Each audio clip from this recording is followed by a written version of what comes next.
City SP Kumar Shivashish ने एक press conference कर एक व्यक्ति चंद्रभूषण सिंह और उसकी पत्नी प्रियंका सिंह को परेड कराया। उन्होंने बताया कि ये वही दो लोग हैं जो 100 करोड़ से भी ज्यादा का बड़ा घोटाला कर चुके हैं, लोगों को ठग चुके हैं।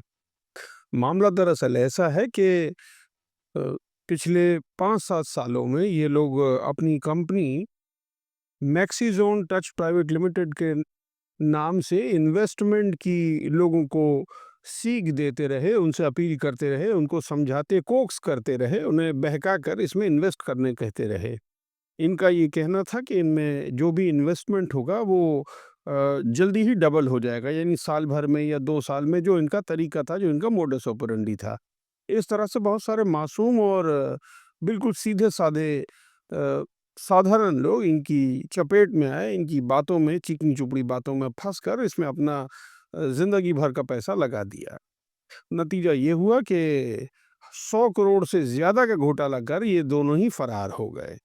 देश के अलग-अलग हिस्सों में इस तरह के घोटाले इन्होंने किए और अब पुलिस को कहीं से टिप लगी कि ये पति-पत्नी दिल्ली से भुवनेश्वर जा रहे हैं राजधानी में। पुलिस ने जाल बिछाकर गोमो में इनको अरेस्ट कर लिया। अब दोनों को ही हिरासत में ले लिया गया है, पूछताछ जारी है।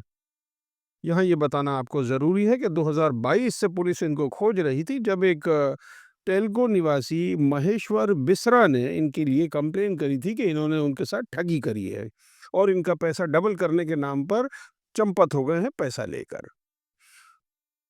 पुलिस ने अब साधारण आम लोगों से अपील करी है कि सामने आएं और लोग बेखौफ आकर बताएं अगर और भी कोई ऐसा है जिसका पैसा इन्होंने लिया है। अभी तक 20 से 22 मामले सामने आ चुके हैं, लेकिन पुलिस को उम्मीद है कि ऐसे और भी बहुत सारे बेगुनाह मासूम लोग होंगे जिनको ठगा है इन दोनों पति पत्नी ने।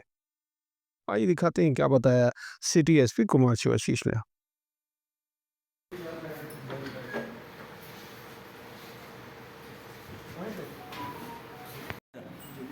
देखिए, करीब करीब वर्ष 2022 में एक महेश्वर बेसरा नाम के युवक ने हमें कंप्लेन किया था कि उनको दो लोग हैं, एक चंद्रभूषण सिंह और एक उनकी पत्नी प्रियंका सिंह। इनके द्वारा काफ़ी सारे पैसे लिए गए थे। महेश्वर बेसरा के काफ़ी सारे पैसे इन्होंने लिए थे और इन्होंने कहा था कि बहुत हेवी रिटर्न्स देंगे, बट फिर वो पैसों को वापस नहीं किया गया था।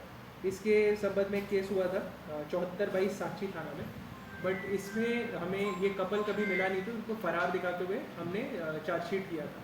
फिर जैसे जैसे इस मामले को और अनुसंधान हम लोग करने लगे थे, तो पता चला था कि इनके द्वारा बहुत लोगों से बहुत सारा पैसा लिया गया था, इसी बहाना बना के कि आपको हाई रिटर्न्स देंगे। और जब इसमें हमने टोटल देखा तो पूरे भारत से करीब करीब 100 से ज़्यादा लोगों से इनके द्वारा पैसा लिया गया था, और जो रकम है कि 50 से 100 करोड़ रुपए के आसपास है। तो इनका यही मॉडस ऑपरेंडी रहता था कि ये कुछ लोग से पैसे लेते थे, बोलते थे कि बहुत हेवी रिटर्न्स देंगे, और शुरुआत में रिटर्न देते भी थे।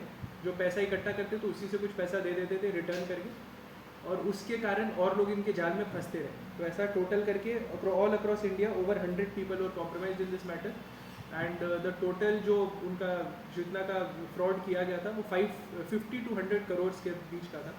तो कल रात में वरीय पुलिस अधीक्षक महोदय को गुप्त सूचना मिली थी कि ये जो पति पत्नी है ये तेजस एक्सप्रेस में ट्रैवल कर रहे हैं, और इसको मद्देनज़र रखते हुए एक SIT बनाई गई, जिसको लीड साक्षी थाना प्रभारी आनंद मिश्रा कर रहे थे। हम लोग तेजस एक्सप्रेस में हमारी टीम जाके बैठी, हमें सीट नंबर और ये सब का पूरा आइडिया था। और उसके बाद गोमो रेलवे जंक्शन धनबाद से, जहाँ पे ट्रेन 20 मिनट की रुकी थी, वहाँ पे हमने इनकी गिरफ्तारी की। इनका नाम है चंद्रभूषण सिंह, 32 वर्ष के हैं, ये वैशाली बिहार के रहने वाले हैं, और प्रियंका सिंह जो कि वैशाली बिहार के रहने वाले हैं। इनका आपराधिक इतिहास अभी हम लोग इतना सारा ये लोग फ्रॉड किया है कि इनका सर्च कर रहे थे, तो ओवर 28 केसेस हमें मिले हैं और अभी और भी मिलेंगे। तो ये जो कपल है ये प्रॉपर यही करते हैं, लोगों को फ्रॉड करते हैं, करोड़ों में खेलते हैं और ज़्यादा सबको धोखा देके भाग जाते हैं। तो इनकी अरेस्टिंग हमने कर लिया अभी, और बस। जमशेदपुर में कितने लोगों से ठगी? जमशेदपुर में भी अभी और लोग हैं। अभी आप साक्षी थाना जाएंगे तो साक्षी थाना में खुद करीब करीब 40-50 लोग खड़े हैं, जब से उनको ये सूचना मिली है कि लोग पकड़ाए हैं। तो अभी धीरे धीरे और ये मामला खुलेगा, अभी और लोग इसमें आएंगे, हम इसमें श्योर हैं। करेंटली जो हमारे पास क्लेम है वो इतना है। क्या बोल कितना रहे थे? कितना से कितना पैसा देता था सर? जी ऐसा होता था कि शुरुआत में फॉर इंस्टेंस जैसे बस उदाहरण के तौर पे आपको समझा रहा हूँ, किसी से 1 करोड़ रुपए लिए, उस बाद उनको रिटर्न्स बोले कि तुमको 2 करोड़ दे देंगे। फिर जब वो पीछे पड़ने लगे FIR हो गया, तो फिर उस बाद बोलते थे कि 50 लाख रुपया ले लो और केस को सेटल कर दो। तो इवेंचुअली 50 लाख का उसके साथ फ्रॉड भी हो गया और इनका केस भी कॉम्प्रोमाइज़ हो जाता था, क्योंकि लोग को लगता था कि चलो कुछ पैसा लेके केस ख़त्म कर देते। तो यही इनका एमओ था, और ऐसा इन्होंने करीब करीब ओवर 100 पीपल जो ऑल अक्रॉस इंडिया इन्होंने यही काम किया। कुछ पेपर भी इनके पास है जैसे RBI के गाइडलाइन से 100 लोगों से फ्रॉड किया, तो कुछ पेपर नहीं, भी रखा जैसे होगा? जैसे अभी हम इन्हें फिर कस्टडी में लेंगे और इनका हम लोग जांच करेंगे, इनके बैंक अकाउंट्स की भी जांच करेंगे, कैसे पैसे आते थे, कैसे लोगों को बेवकूफ़ इसमें बनाया जाता था। तो हम लोग उस पर एक बार जांच करेंगे और फिर हम लोग आगे इसकी ये करेंगे। तो यही दंपति का था, इसकी अरेस्टिंग कल रात में हुई है, तीसरी आप लोगों को